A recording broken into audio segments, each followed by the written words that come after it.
Whether it's the regular season or the off season, we have you covered as we give you the best Tennessee Titans and NFL news and insight that a fan could ask for. You're watching the Titan Upload Network.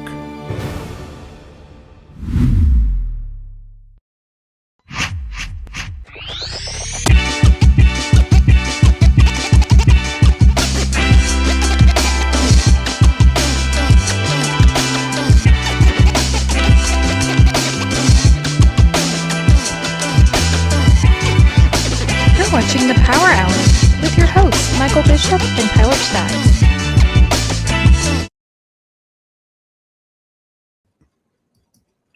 The Power Hour is on the air, live streaming on YouTube, Facebook, X, and Twitch.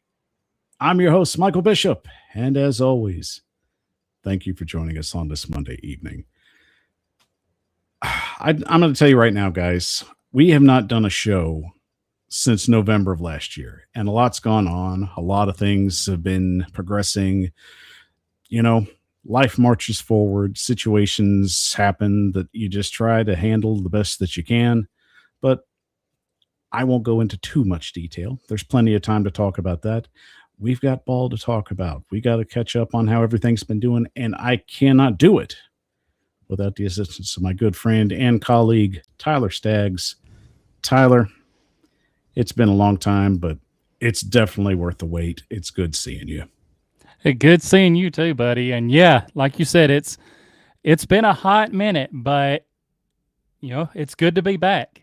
And this is something that me and you have been talking about really for a couple of weeks now, and we're like, all right, yeah, we got to hit the ground running with this. Okay, so we've got a lot to talk about, like we said. The thing is, it's trying to just kind of catch our breath and just reset the board. We haven't done a show since November. And I mean, you know, in retrospect, it's hard to do a show about a team that's consistently not having a lot to talk about. And especially when you can just copy and paste the same show and just do it week and week and week and week. So it kind of just took a little bit of just deflated energy to kind of just push through on some certain things. And I mean, as understandable as it is, Cam Ward's interesting enough to just continue a talking narrative, and we feel that he's going to be the quarterback of the future regardless. So, you know, let's start with that point, Tyler. I mean, 2025, what did you learn from that year? Oh, man. 2025, I learned that this Titans team still needed a lot of help, and maybe I was a little bit too optimistic heading into last season. But you know, that was the main thing as far as this Titans team. I learned that maybe I also learned that I maybe cut Callahan a little bit too much slack from his first year. And yeah, it was just, you know, finding out that a little over optimistic, but another thing, I mean, we got our quarterback. I mean, I found that out. I knew from watching every week. If you watch the film, break it down, we got our guy. We just got to get everything else around him right. And I mean, we're already setting the stage for the draft. 2026 is basically the year we're trying to put it all together. We're trying to get the pieces lined up and get the Tennessee Titans pushed slightly into the right direction. So let's start at that point. You know, going back to Robert Saleh's hire. Initially, everybody felt that Matt Nagy was going to be the guy. It was gloom and doom on Titans Twitter. We all knew that. But in retrospect, I just kept holding my breath that the Titans were going to hire the right guy, the man that could lead this team consistently and make the changes necessary that's going to make this team productive and also competitive, which is the narrative going forward. So, as I said, Tyler, we're playing catch up. Mm-hmm. What was your initial take on the Robert Saleh hire? You know, I'm going to say this because I never want to back down from where what my original stances were on things, but also acknowledging that as I dive further into things, that my opinion can change. Heading into the Titans head coaching search, Robert Saleh he wasn't in my top 3. He wasn't necessarily in my top 5. When you get to like my 4th, 5th, 6th guy, like you could shuffle him around a little bit, but it wasn't necessarily like he was top of my radar. But then after I sat back, got to thinking about it more, and really analyzed things better, I was like, you know, Robert Saleh is actually a solid hire. Like you look back at his first tenure as a head coach, and not everyone's first tenure as a head coach is going to be successful. But the defense for those teams that he had were top of the league defenses. Then you look at just what he's able to do as a defensive minded guy, what he was able to do with the 49ers, all the injuries they had this past year, and he still had that defense flying around.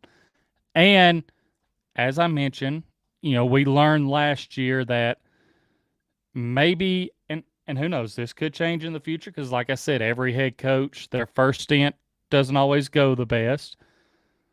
We learned that Callahan wasn't really the leader that he needed to be as a head coach.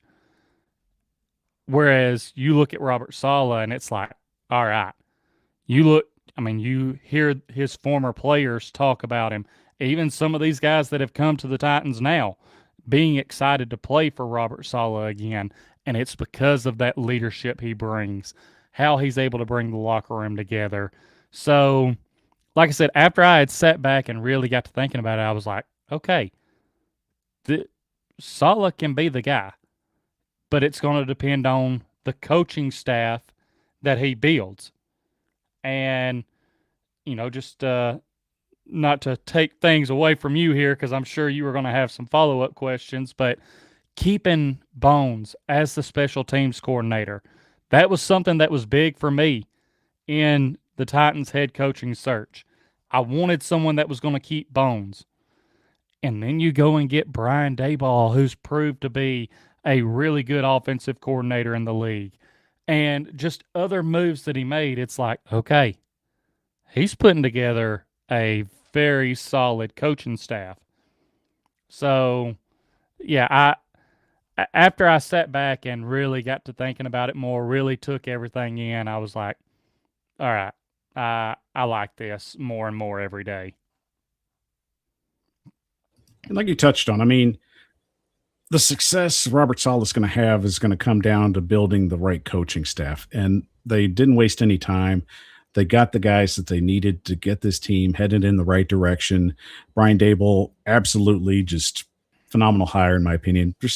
There's no notes on that. If you're going to get Cam Ward, the best help you can possibly get him, that's not going to be a one-and-done coach, which I definitely see Daboll being the guy that could stay for a couple of years and potentially moving on to another opportunity if that comes up.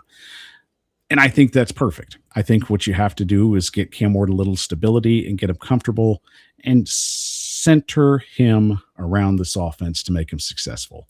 So all that being said, we now kick over to the free agency aspect of everything. Like I said, playing catch up. We'll get to the good stuff in a minute.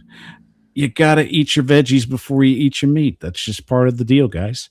But let's just get to this, Tyler. Free agency, the Titans had some cash to burn, and they burned quite a bit of it. So from your perspective, do you feel that there were some overpays, or do you feel that they went out and addressed basically just about every need they could that they felt was substantial with the money that they had? Yeah, let's face it, because I really, for me, I don't like throwing the overpay out there just kind of loosely. But at the same time, you have to acknowledge when a team is bad, when they're coming off a bad season, you have to throw in a little bit of extra money to get some of these guys to want to come to your team. I mean, simple as that. It's going to happen. Even with being familiar with coaches like Wandale Robinson coming here and having that connection to Brian Dayball, John Franklin Myers coming here because he has that connection to Robert Saleh. Like, yeah, you might slightly overpay, but let's just kind of call it what it is. It's more of the bad team tax from like the previous year.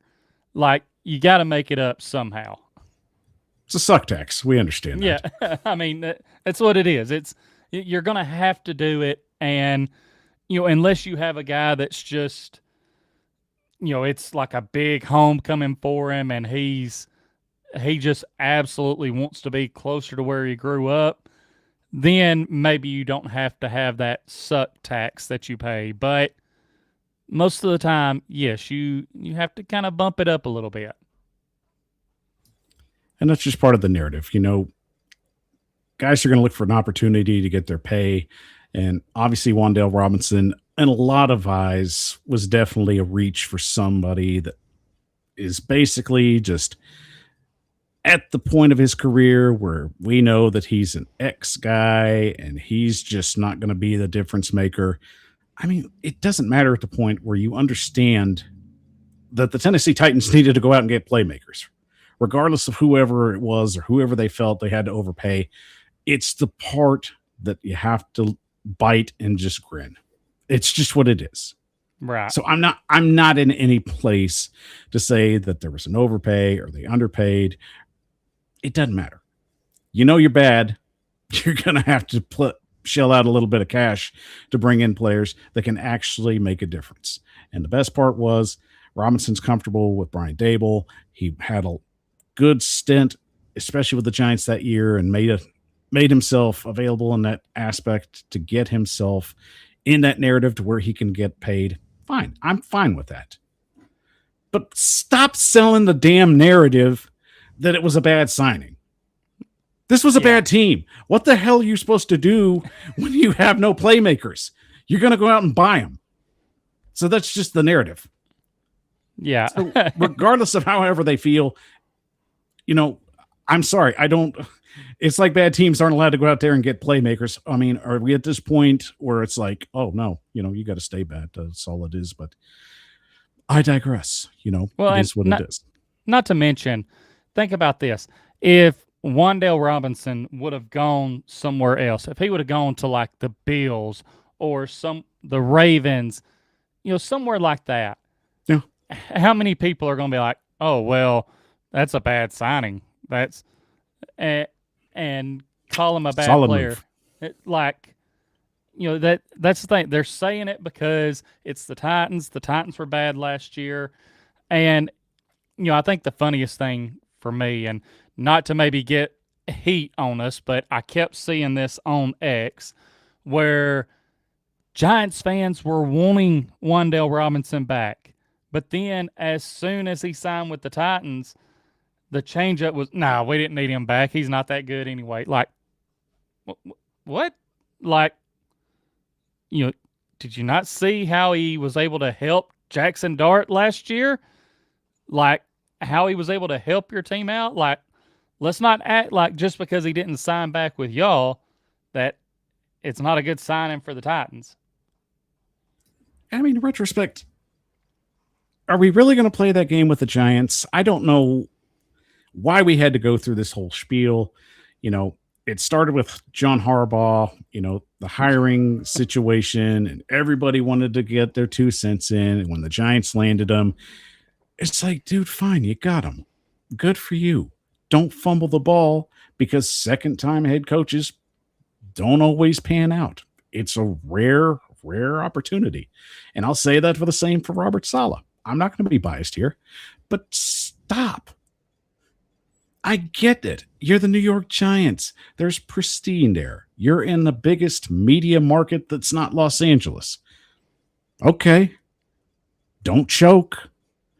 New York teams aren't really having a good go of it anyway right now, so I'm just keeping it a buck with you. but we'll step away from that anyway because I don't want to like get a lot of hate from Giants fans. We've already got enough of that on Titans Twitter. I don't need that. So let's just move on.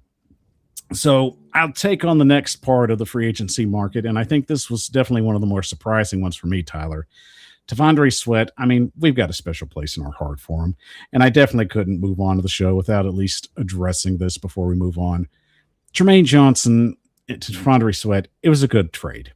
You know, Sweat wasn't going to fit in his defense. Would have liked to seen if it was a possibility, maybe to just, if he could do it, but it just wasn't in the cards. And I get it. The trade worked out for both parties. I think if Jermaine Johnson stays healthy, it's a 1-year prove-it deal. And if he proves it, pay him. Yeah, and that's basically where I was at with it. And obviously, I have my TikTok that I put out videos on, and I talked about how I told people, look, I'm not going to sell this as Jermaine Johnson is this absolute top tier edge rusher. Like, no, that's not the case. But this wasn't a bad trade because, like you said, Sweat wasn't going to fit into the defense. We knew going back to during the season last year that his name was at least being shopped around. So it's not like it was just something that randomly came up.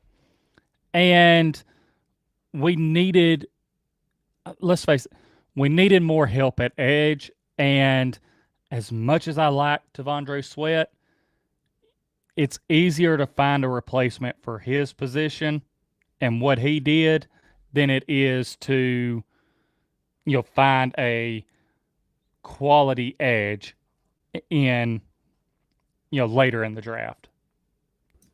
Agreed. I mean, it opens up the options for what the Tennessee Titans are going to do in the draft. Of course, it's going to be our main topic moving forward. I promise you, we'll get there. We're just catching up. Mm-hmm. We're shooting the breeze a little bit. As I said, haven't done a show since November.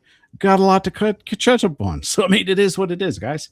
I want to make sure we get that one-on-one time before we dig into it. Because trust me, when we're in it, we're in it. You know how it goes. I mean, some of you have watched the show.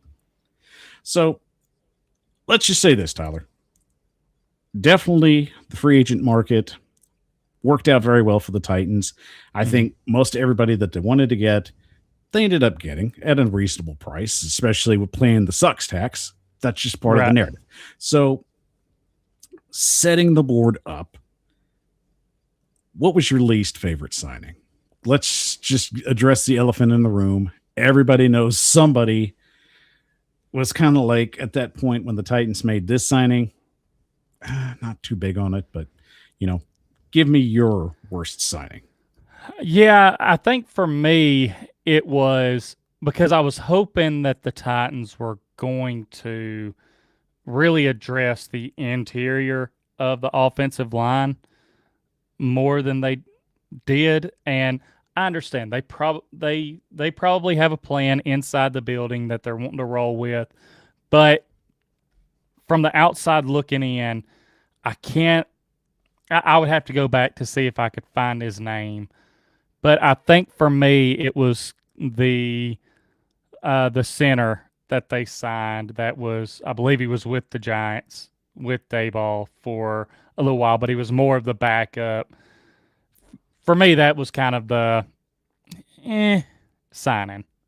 Like, I could live with all the others, but that one was like, okay, that one, that one doesn't get me going. And that's fair. I mean, I think the biggest one for me was Bellinger at the tight end position.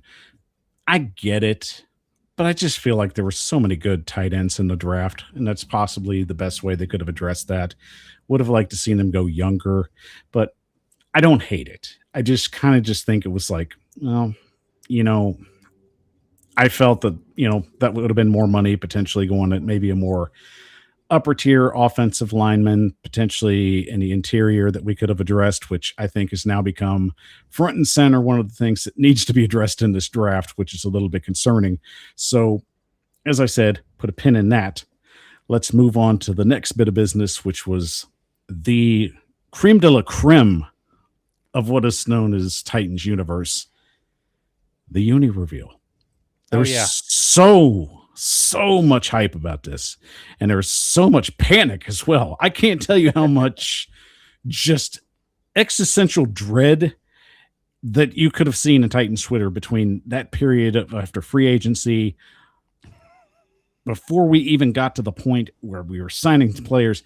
It was at this very moment that the Titans fans knew, oh my God, everything I own is now retro, including your hat and everything behind you.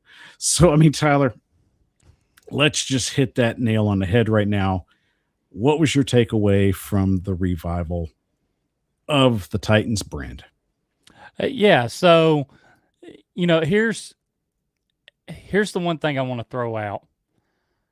I think this could have been even better had Fanatics not leaked that freaking dog toy or whatever it was. That, I mean, let's face it, seeing that doo-doo looking pillow, I guess that's what it was.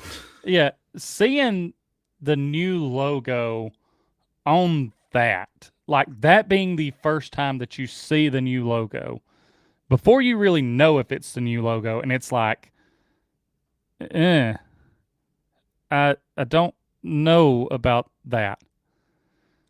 But even when it came out that was the logo, I had said that I was going to reserve my full judgment until I saw the actual uniforms. And man, when I tell you, when I saw the uniforms, I was ecstatic. That is an understatement, because I absolutely love the colors. I love the design of these new uniforms. Something me and you talked about, kind of just us. I was hoping for the red face mask, but after actually seeing the reveal and seeing the white face mask, I'm like, okay, that's clean.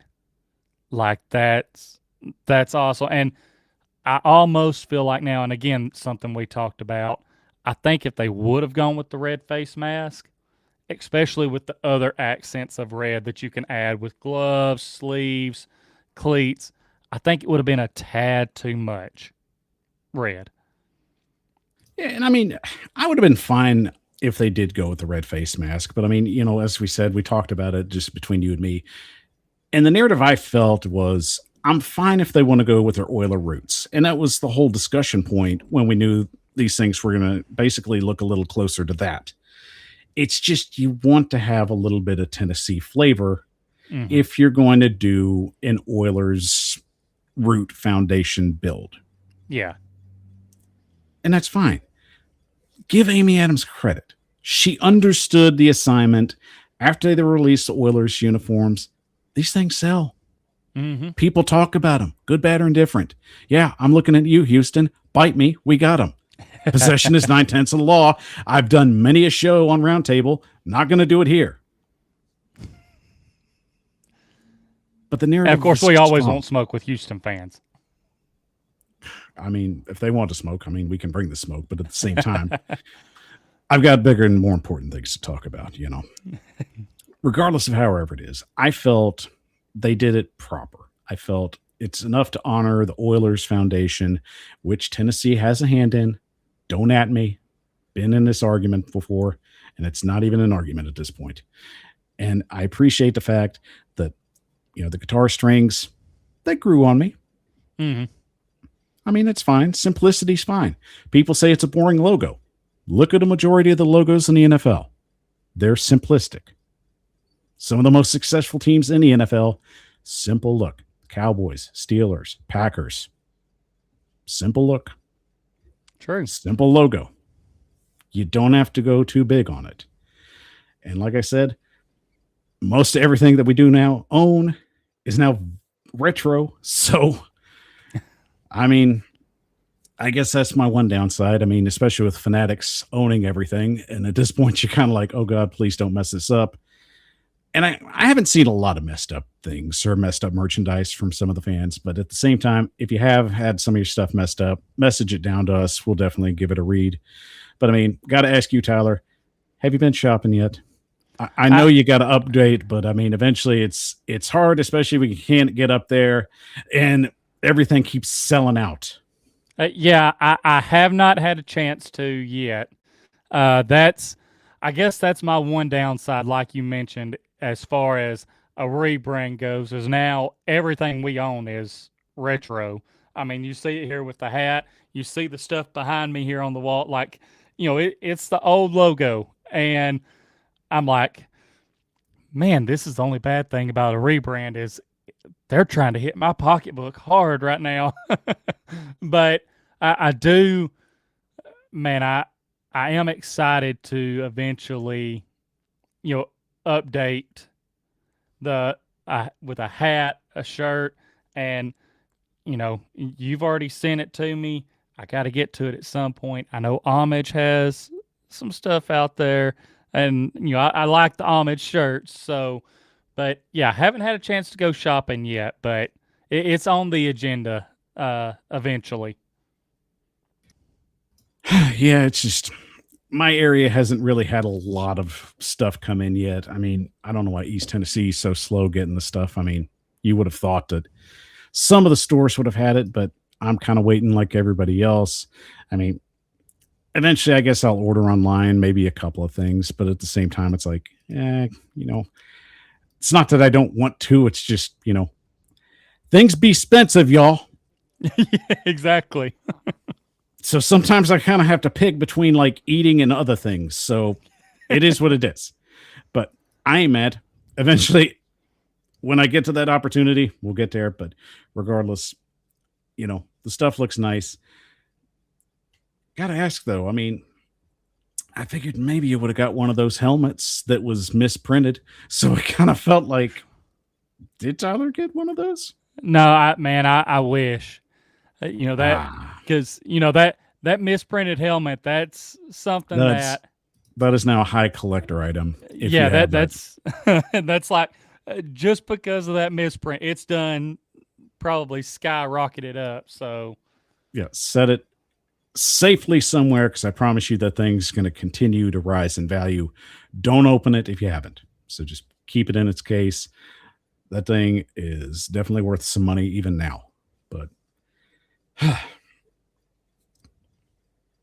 let's just get to this point, Tyler, and we'll take a break real quick before we jump into the Jeremiah Love discussion point.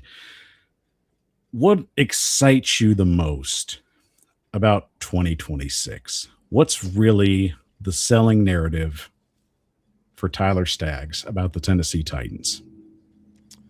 The selling narrative. I'm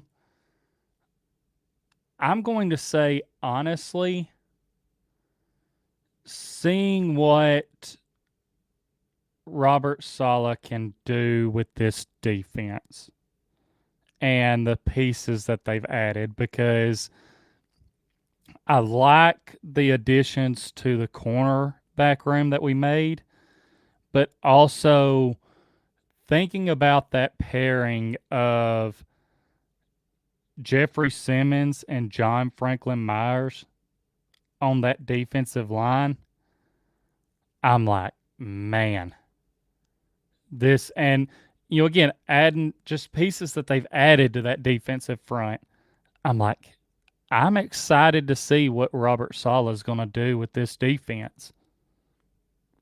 And that's, obviously, people love talking offense. Obviously, right. Obviously, Cam Ward has me excited. I want to see what he can do in year 2. But let's face it, the offensive picture isn't necessarily as clear right now as the defensive side. We saw when it came to free agency, it was the Titans.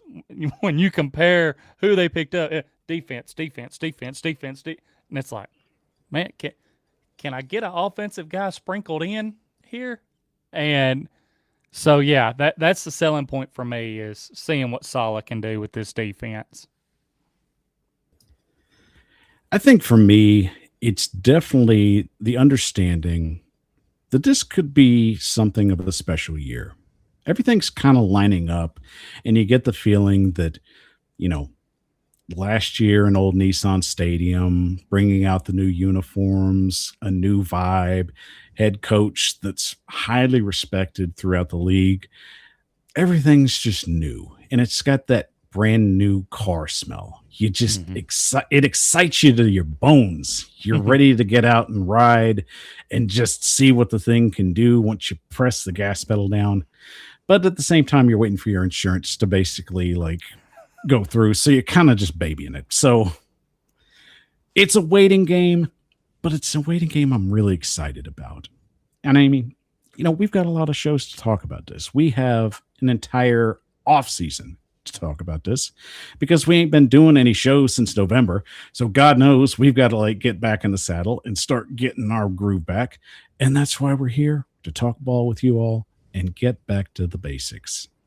Everything's fresh, everything's new. It's a brand new book. And the fun thing is, we're still writing it, but I think the most exciting parts have yet to happen. And that's going to be the fun finding out. So let's take a quick break. And when we come back, love is in the air. Back in 30.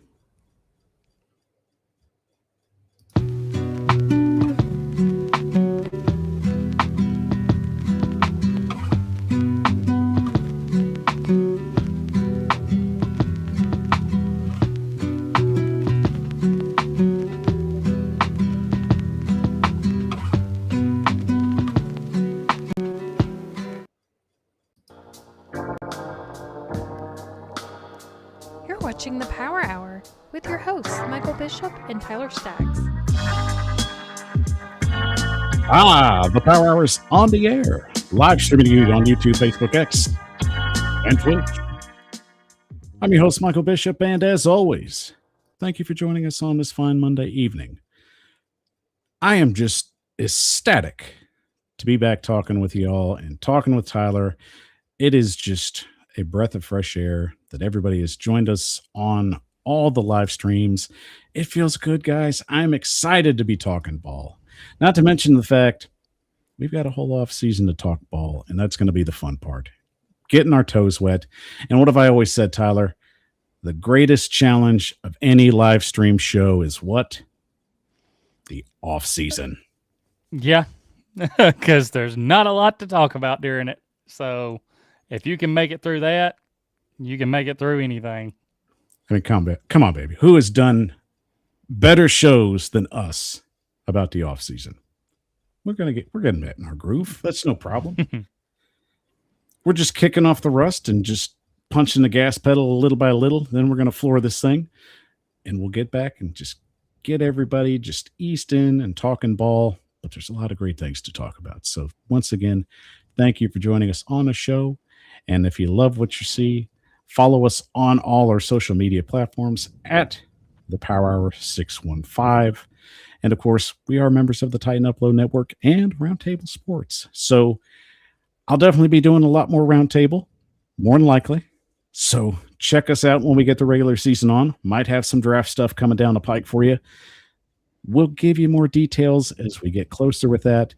But Tyler, the creme de la creme, the topic of the night, love is in the air. Basically, Jeremiyah Love. Is he the right fit for the Tennessee Titans at pick 4? Let's break that down with the kickoff. And here's the kick. I can understand the narrative of the draft. And we've done this many years, Tyler, and it's understandable. The very thing that always changes a week before the draft is everything. What you thought you knew a month ago or 2 weeks ago, forget it. Everybody is just etch-a-sketched that to hell, and we are starting fresh, and we are going to start chaos. We are going to do whatever we can to misdirect you. So the full narrative is running back at 4, is it too high? Is he worth the pick? Are the Tennessee Titans good enough to acquire his services? There's plenty of narratives why he shouldn't be the number 4 pick. So, Tyler, let's start with the basic of basics. Why is Jeremiyah Love apparently not good enough for pick number 4? Well, to put it in the simplest terms that I can, probably number one is because a lot of people don't want to see him go to the Titans, and they hold the 4th pick. So that's the main thing. But then I guess the other factor that you throw in there is, running backs don't get that much. I play on words here. That much love in the NFL because of, I guess you can call it, lack of longevity, like as far as compared to other positions. Like a running back usually can wear down quicker. But the biggest thing to me is because the Titans are picking at 4. But if, say, the Titans traded back and the Chiefs came up to that spot, I guarantee you everyone will be talking about how Jeremiyah Love at pick 4 for the Chiefs would be a home run hit. So, and the thing is, the Chiefs' offensive line is just as worse or even worse than what Tennessee has. Yep. They've been trying to fix that thing for 2 years. So let's just cut through the crap. I can understand why the narrative is easy for the media to pass it on, because it's like, okay, the bad team gets a great player, could potentially change things, but we just don't like that narrative. The Titans are meant to be bad. They're meant to be the team that's not good or watchable or gets kicked to the late 4:05 showing that's taking on the 5th broadcast team. That's how it works with the Tennessee Titans. Well, let's just back up a little bit and catch our breath. Let's put it this way. I'm sure we're all familiar with the San Diego Chargers when they were the San Diego Chargers. Tyler, I can honestly tell you that even when they had Drew Brees, that team was bad. So bad. And yet they took an opportunity and drafted a young man out of TCU named LaDainian Tomlinson. Mm-hmm. And I can tell you right now, it was about the same narrative. They're bad. They're poorly run. They're poorly coached. They are not watchable. They're wasting his prime talent that could be a potential star. Yeah. Then why would they take the opportunity to draft him if they weren't trying to get better? Like any other team in the draft. That seems to be a narrative that just escapes everything. Every team, no matter what position they are in, whether it's the tippy top or the very bottom, they're trying to improve through any means necessary. The teams in the top 5, obviously, they need a lot of help. Mm-hmm. And I feel that's why the NFL has perfected the way of the draft. They don't do a lottery. They don't try and shake things up and be different for the sake of being different. The worst teams get a chance at the best players. And even if we can try and predict it, from what happens in July all the way to January, that draft board changes dramatically. I mean, let's just put it this way, Tyler. We knew that the Tennessee Titans desperately needed help, but what was the one position we were kicking around quite a bit? I'm pretty sure it was edge rusher. Yeah.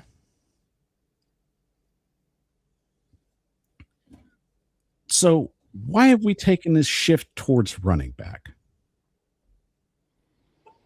Well, I think it also sets up the narrative of what's changed through hiring and addition.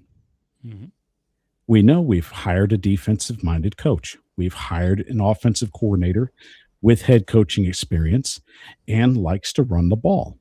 We've also went out and spent a lot of money on the defense, especially on some lower tier players for depth purposes. So, Tyler, give me this example. If I gave you an opportunity to pick the best running back in the draft, regardless of your offensive line situation, regardless of how you feel about him, if you're a major part of just the media that keeps kind of pushing him down the line to teams that seem better suited, I mean, what's your take?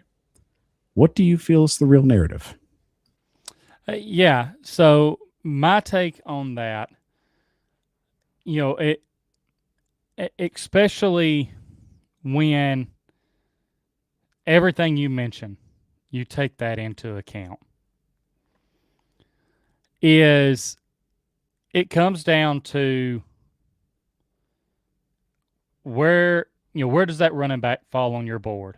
And let's face it, you can make a realistic argument that Jeremiah Love is the best player in this draft. You can make that argument. Yeah. So if you're telling me that arguably the best player in this draft falls to pick number 4,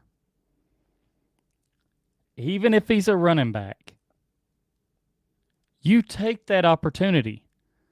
It doesn't have to be one of those things where it's a luxury pick, and because like you said, you look at what the Titans have done, hiring a defensive-minded head coach. We hit on this. Most of the money that they spent, or a lot of the guys that they brought in, were on the defensive side of the ball. Now, that frees you up a little bit more. And you need to add a playmaker to the offense to pair with Cam Ward.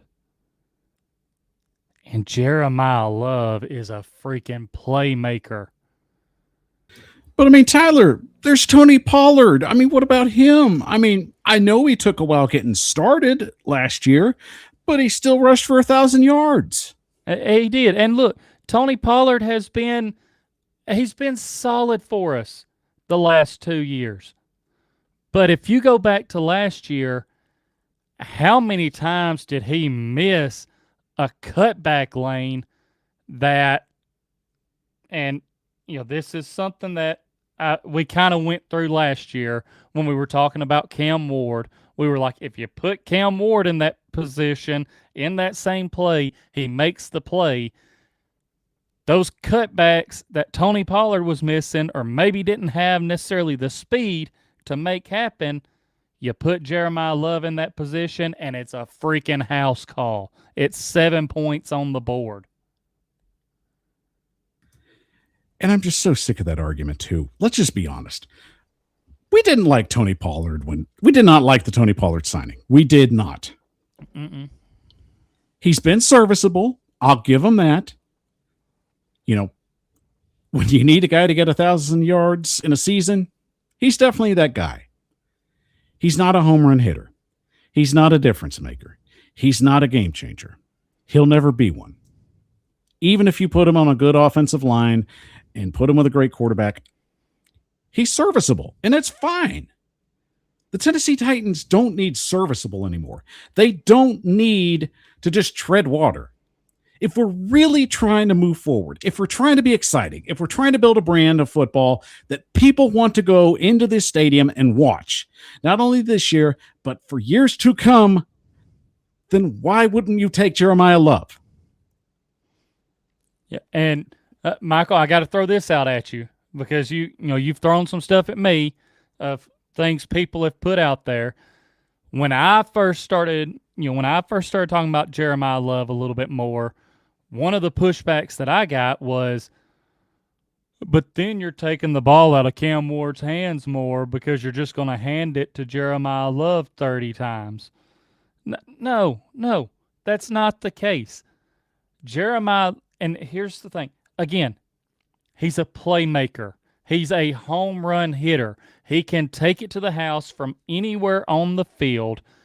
And I'm gonna put this out there. You can make an argument that if the Titans draft him coming into the team, he could potentially be the top playmaker on the team. And again, I say potentially because I do want to see how Ridley comes back and where he's at.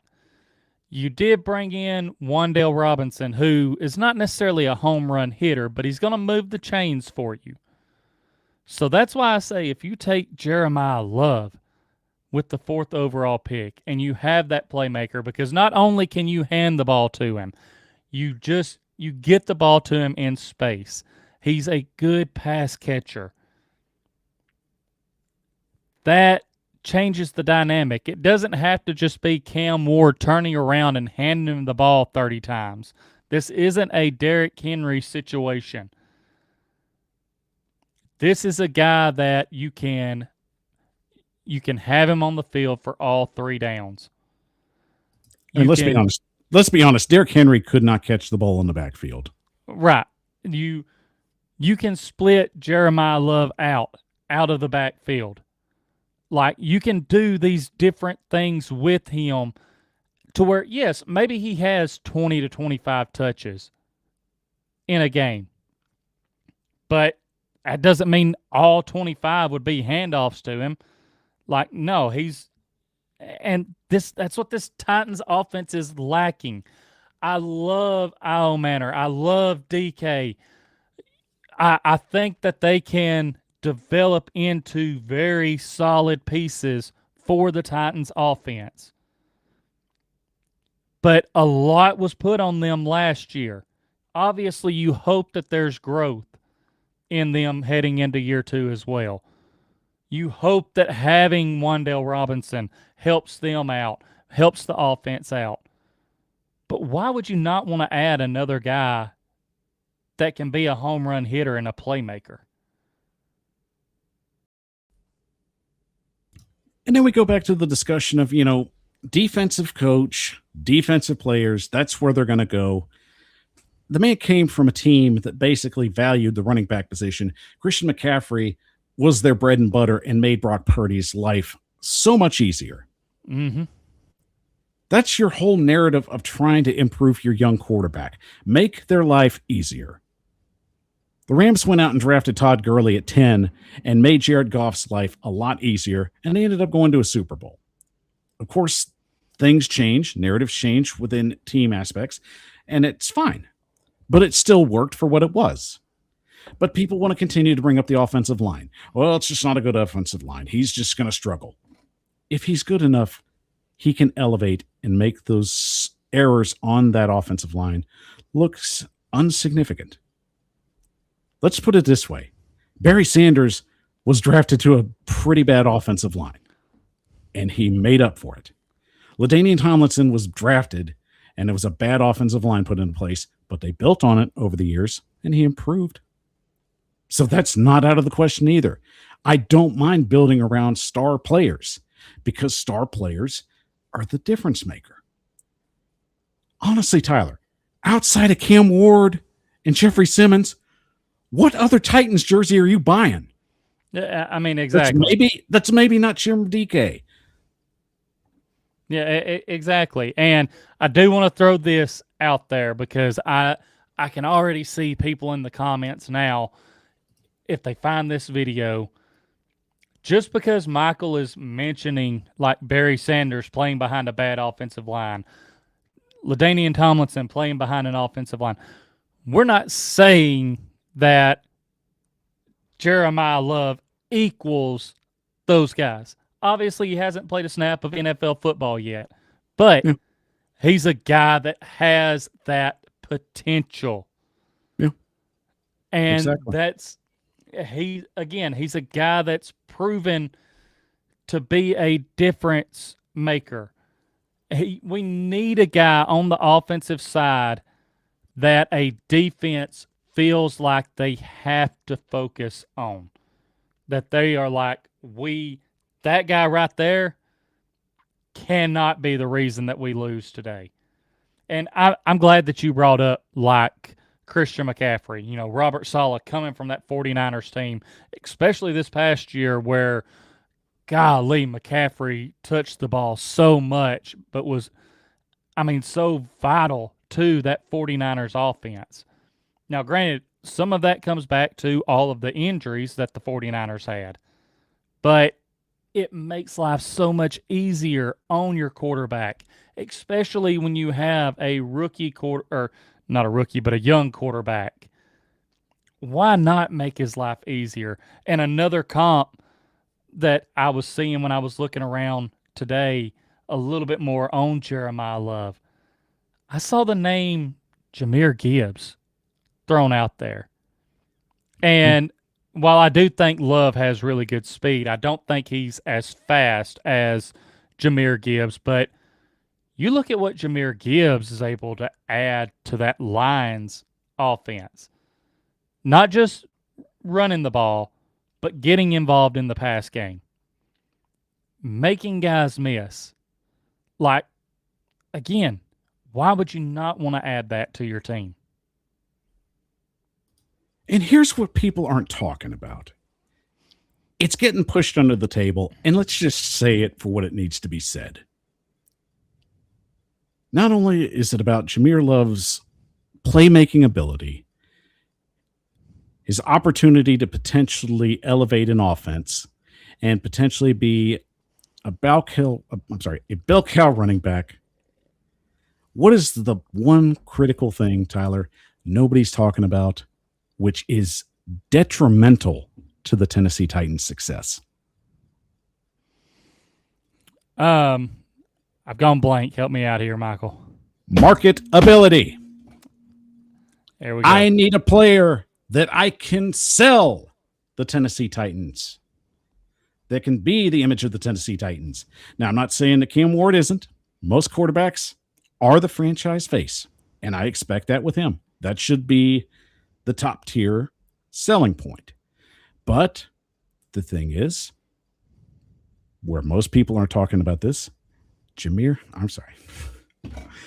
I'm already trying to say Jahmyr Gibbs. Yes, that's how marketable he is. But Jeremiyah Love is so relatable and so likable. His story is inspiring. He's inspiring as a person, the way he works. It brings people in. And that's just the beautiful thing about that. That's one of the things people love about the game. There's people that are just like him that can point at him playing and say, I'm just like him. And I can root for him. On a marketability scale, he scored a 79, which is high. I'm talking like Patrick Mahomes level marketability. He has everything you want that could be in a potential budding star player. And it's hard to say this, but guys, this is the truth. The Titans just seem to just have star running backs land in their laps. Man, Can we just own it and just say, do it? What the hell? Let's put another stone in the Infinity Gauntlet and just call it a day. I mean, Michael, I've been sitting here waiting. I'm like, all right, he's going to talk about this, how marketable Jeremiyah Love is. And then I'm going to come in and say, let's face it, this Titans team, more times than not, when has this Titans team been at their best? It's when they have that star running back there. I mean, we got there's no debate about this. I don't care what team you are a fan of. Without a doubt, unquestioned, the Mount Rushmore of NFL running backs goes to the Titans. You go back to Earl Campbell, Eddie George, Chris Johnson, Derrick Henry. They've got the Mount Rushmore running backs on lock. And now you're telling me that they're in a position to, again, get arguably the best player in this draft, and he just so happens to play the position that the Titans usually have pretty good luck with, the running back position. Like, come on, sometimes things just right themselves. Exactly. And let's just get to let's sell the home point. It's understandable where most people feel that, David Bailey, Arvell Reese, in some circles, Carnell Tate. Some feel that these guys, they can be difference makers as well. That's where you need to go. This is where the direction the team needs to go. And of course, you got your trade down guys. You got to find a partner first. But, at that point, if you do find a partner, go for it. I'm all for it. But the thing is, you only get these opportunities so often. Not every bad team stays bad, especially if they have the right people in charge and get things rolling in the right direction, which I think the Titans have. Of course, time's going to have to be the dictator in that.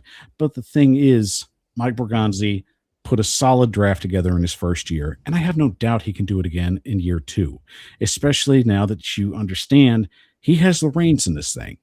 Amy's basically given him whatever he needs to be successful. They put him front and center, and it's what he's doing. He's going out there and doing the job that he knows best to do. So regardless, the Titans are in a great position at 4, and I think they're going to stick and pick at 4.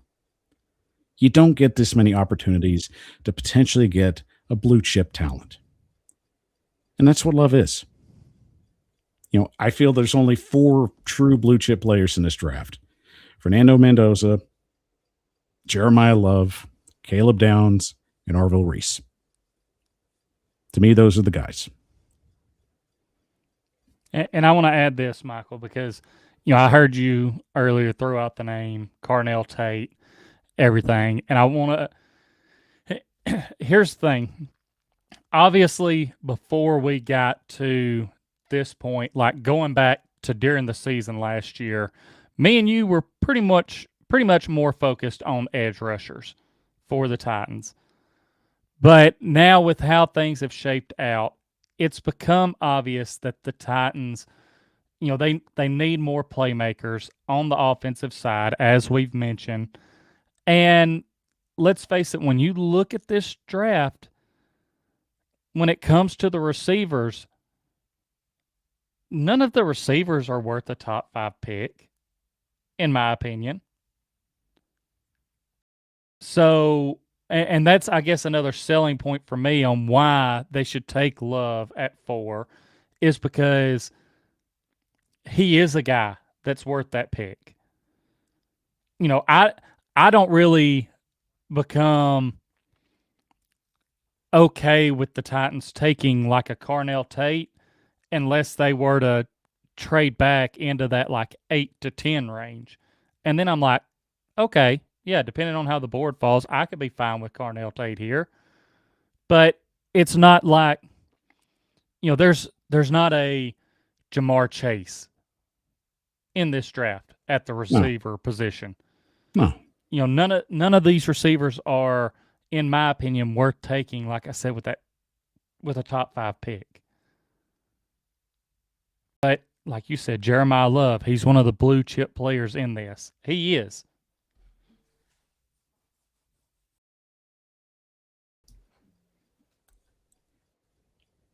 You want the Tennessee Titans to be successful in 2026. Then now's the time to start being aggressive. They go after arguably one of the best defensive-minded coaches that was available in the hiring cycle.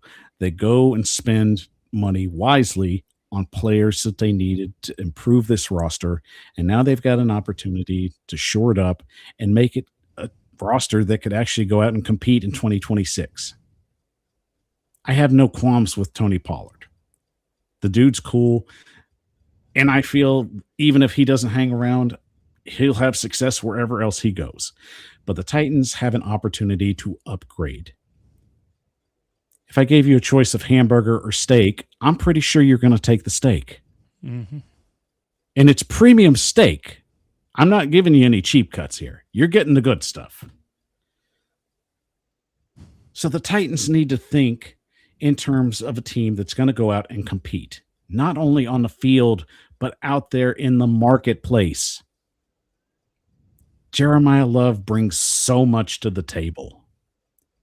A Ward and Love combination, it gets you giddy thinking about it. Because if Ward hits with Brian Dable and Jeremiyah Love just makes the whole situation even better, you just pair together a perfect marriage. And not a lot of teams have that opportunity. I don't know what his ceiling will be. That's just a wait and see kind of thing. But this is the pick that I am willing to make if it makes the Tennessee Titans relevant on all fronts, on the field and in the store. Don't tell me you're not going to go out and get a Jeremiyah Love jersey, because I know you will. And it's not a knock on Reese. It's not a knock on Bailey. But I'm telling you right now, if I told you which one was going to sell the most and be the most marketable player and be a guy that could potentially be another face of this franchise, it's Love.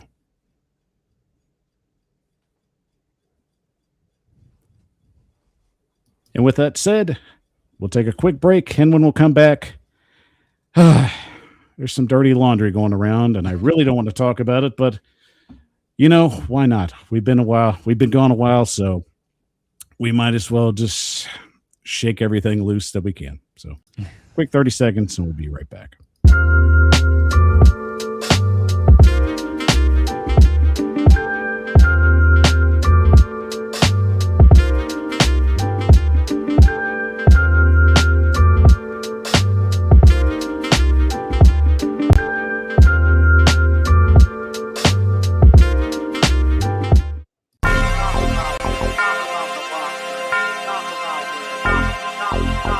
You're watching the Power Hour with your hosts, Michael Bishop and Tyler Staggs.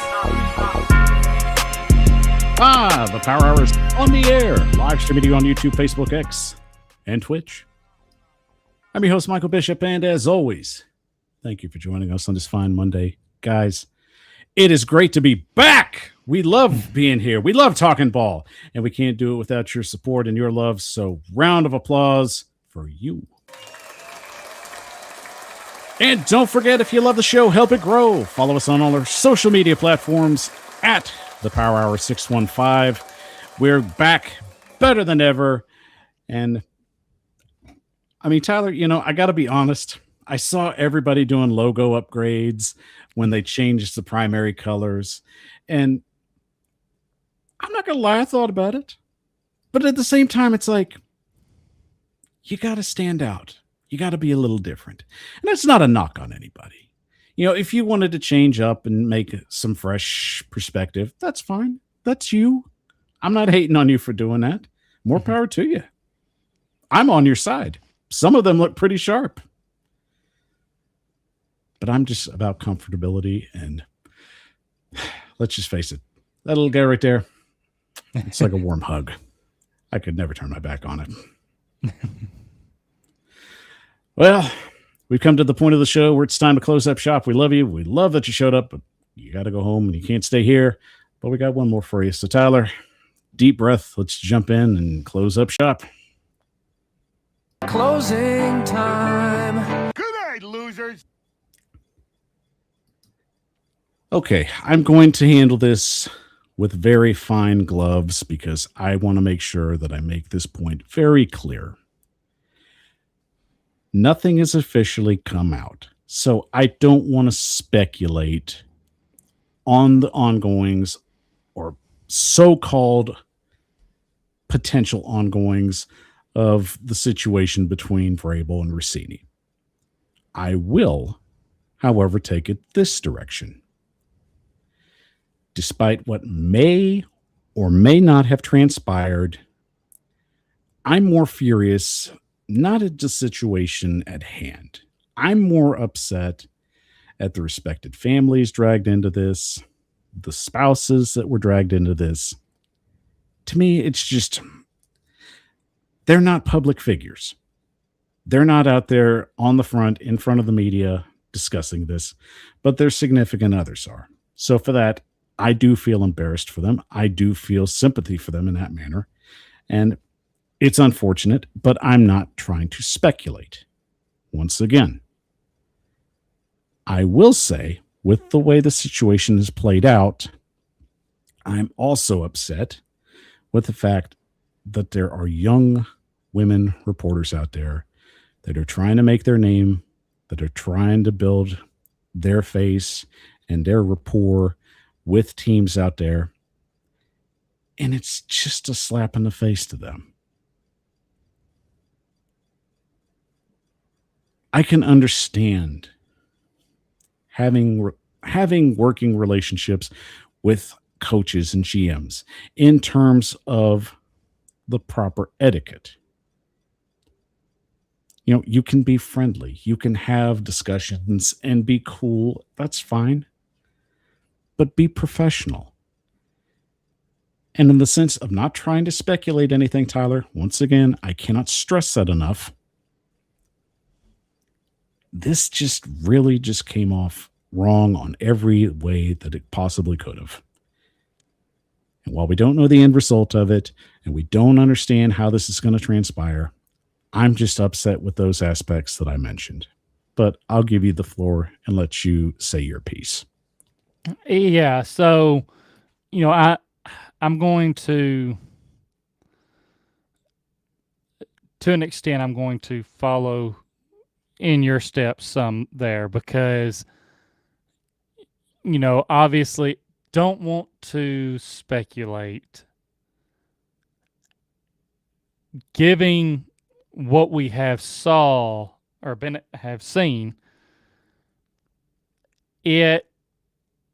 it's not a good look.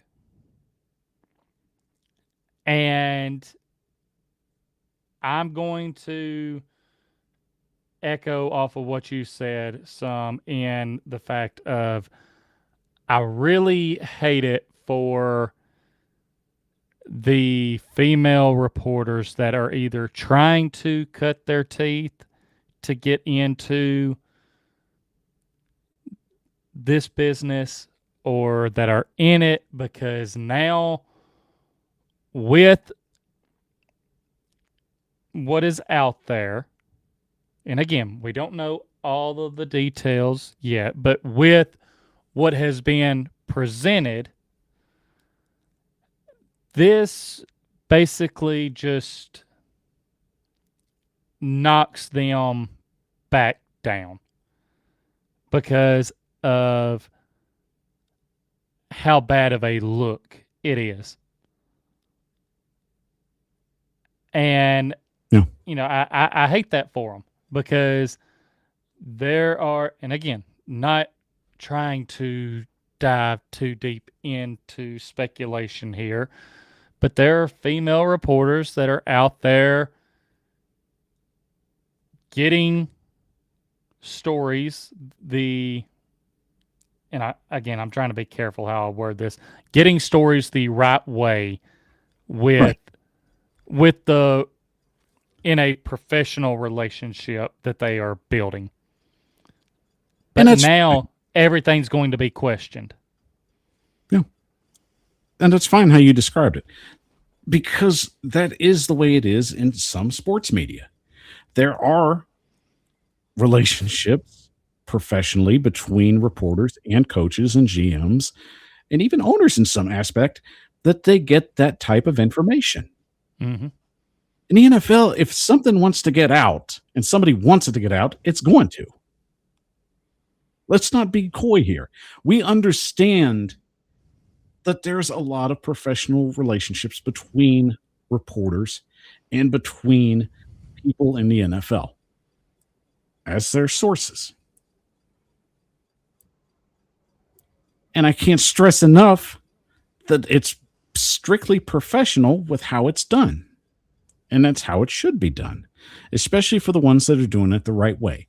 And not to speculate, because I keep pushing that as hard as I can, because I don't want to fall into a narrative where I'm trying to sell a story.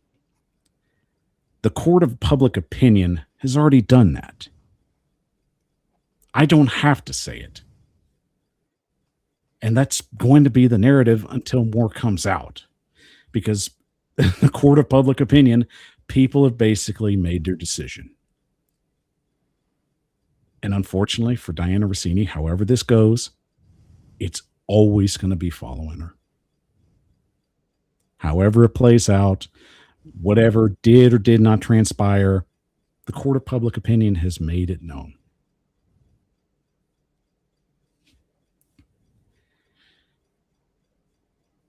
And I'm not going to just put the blame on her, or just to speculate the blame on her in a better wording. I also feel, as being the leader and also a main voice in the NFL and a major representative of the Rules Committee, that while not trying to speculate again, Mike Vrabel, whatever the situation is, it puts him in a different light as well, no matter how it ends up being. Yep. I mean, this was something that I sent to you, and because Vrabel's famous speech to his players is, don't do dumb that hurts the team. And again, like you mentioned, with what public opinion that is already out there, how's that message going to be taken in the locker room now? Because no matter what, it's going to be seen as doing something dumb that, while it may not affect the Patriots team directly, I mean, it's going to give your players that, they're going to look at you a little differently, because they're going to be like, all right, you're telling me not to do this, but, and again, I'm not trying to dive too much into the speculation, but everyone's going to have their own opinion on it just from the information they have. So, yeah, the players are going to form that as well. I'll take it a step further. He had a chance today to make a statement. He could have came out and just made a public statement, read something, and just put that out there.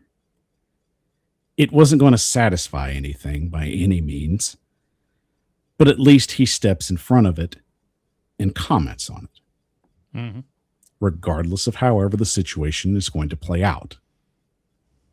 At least if he comes out and says something, then I think right there, that's just him giving ownership and being responsible.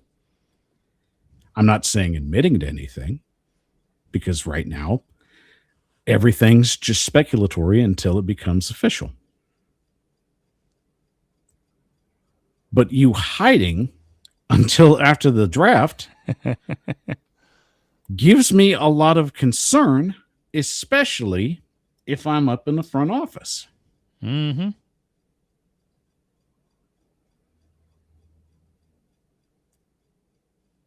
It's hard to preach accountability with a situation you don't know the entire story with, but it's easy, especially with the way this is played out and in the court of public opinion where everybody's made their verdict. And that's fine. I can't change people's minds in the way they feel and how they want to express something in a way they want to express it. That's your right. My whole takeaway is I'm not going to make any kind of declarative, expressive component that I feel isn't going to be something that is good enough for you until I know it's official. I don't want to put myself out there, and I don't want to say things that I don't know to be true, because that's not how I want to do this. This isn't how I want to run a show. I can have an opinion about the situation between the two, and I've given it as fairly but as critically as I can with the information that I have. However this thing plays out. But we know two truths about the whole thing, where this goes, Tyler.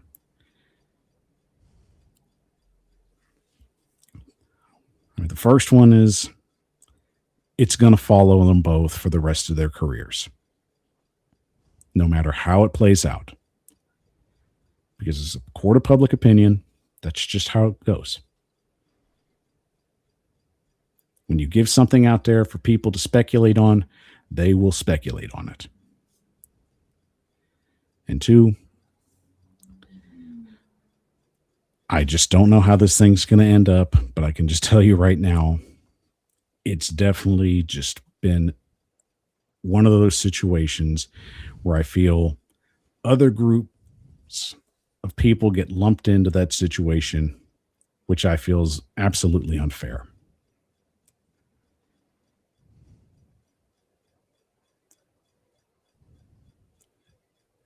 And I'll give you the final thought on that. Yeah, I mean, I guess I'm just going to leave my final thought as something I've already said. I just no matter what ends up coming out, it's a bad look. The accountability, no matter what, was not there. On the side where you would think, from how they usually talk about accountability, that they would come out and make a statement. And I just, again, the last thing is, I hate how it is going to affect things for female reporters going forward, because, like it or not, it's going to be a stain that sets them back no matter what the outcome is. And that's sucky. Yeah. In public perspective, it's already been made. You know, good, bad, or indifferent. But the retrospect is, you know, it's just infuriating, especially for the ones that are working really hard out there to put their names out there and try and stand shoulder to shoulder with some of the people that are the elites in this. You know, I completely understand. And it's frustrating. And I mean, in some way, I can also just give a little bit of clarity, especially for others in this profession that haven't really come out and said anything yet, because there's nothing to address at this point but speculation. You know, we just have what we have, but we don't have the whole story. And like in any good reporting situation, sometimes you got to play this out before you can release anything official or even give a statement, because you don't want to say something that you'll have to redact later. So in that aspect, I understand. But at the same time, I just feel like it's a situation that just now you've unfairly just put this on the shoulders of people that are actually trying to make a name for themselves. And it's frustrating. But that's all I'm going to touch on that.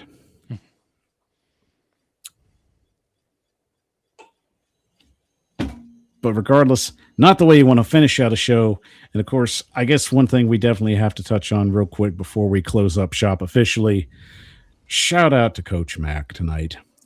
I know this came down the pike right about 30 minutes before we were going live. And this was it's a massive gut punch. And you don't want this to be one of those things where it just really just makes you it takes the air out of the room and it sucks. That's the best. That's the best way you can put it. Coach Mack was a guy that loved ball, and he got to live his life talking about ball. He coached it. He talked about it. And, if you got to see him coach, if you got to see him broadcast, the guy was just lovable. His personality was energetic. When he talked football, he just lit up the room, and it just lit everybody up that were in the room with him. I mean, those are the guys that I love the most, Tyler. I love guys that have spent their life giving to the game of football, just like Coach Mack did. Not everybody can be a superstar, but in the city of Nashville, he was a superstar to us. Oh, yeah. So we definitely wish the best to him and his family. And, of course, everybody out in Titans Nation. This is definitely a tough one. But, Coach Mack, we love you. And we thank you for everything that you did for this franchise. And it definitely leaves a hole there. That it does. But thank you for joining us on the Power Hour tonight. Once again, you're the reason why the show's a success, and we're going to continue making it a success. So before we get out of here, one more time, round of applause for you guys.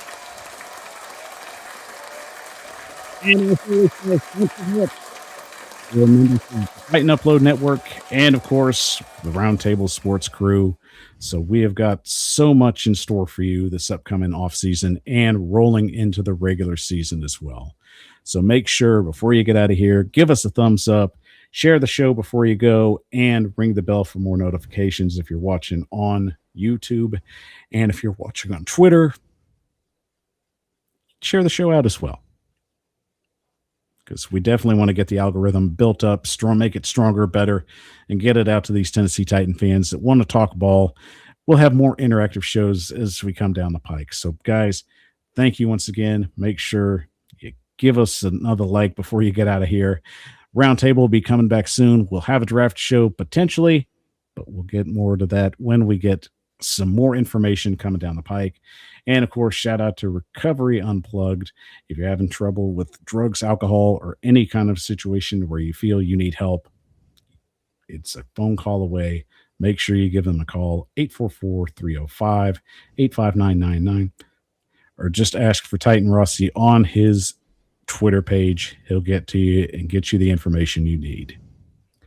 Well, that'll wrap it up for us. It is good to be back. It's good to be talking ball. Tyler, it's good talking ball with you, as always. So give you the final thought before we get out of here. Final thought, we'll leave it at this. Something simple. Don't overthink it. Draft the playmaker. Jeremiyah Love. All right, guys, that'll do it for us. So we'll be back next Monday, and I think it's time that we break out the fan draft. Sounds good to me. Don't miss it. We'll be back next Monday for the 3rd annual fan draft. You choose the players. We're just the guys that put in the card. So shout out to you. We're calling it a night. So for Tyler Staggs, I'm Michael Bishop of the Power Hour. And don't forget, as always, take care and tighten up. Tighten up. Love you, Mama.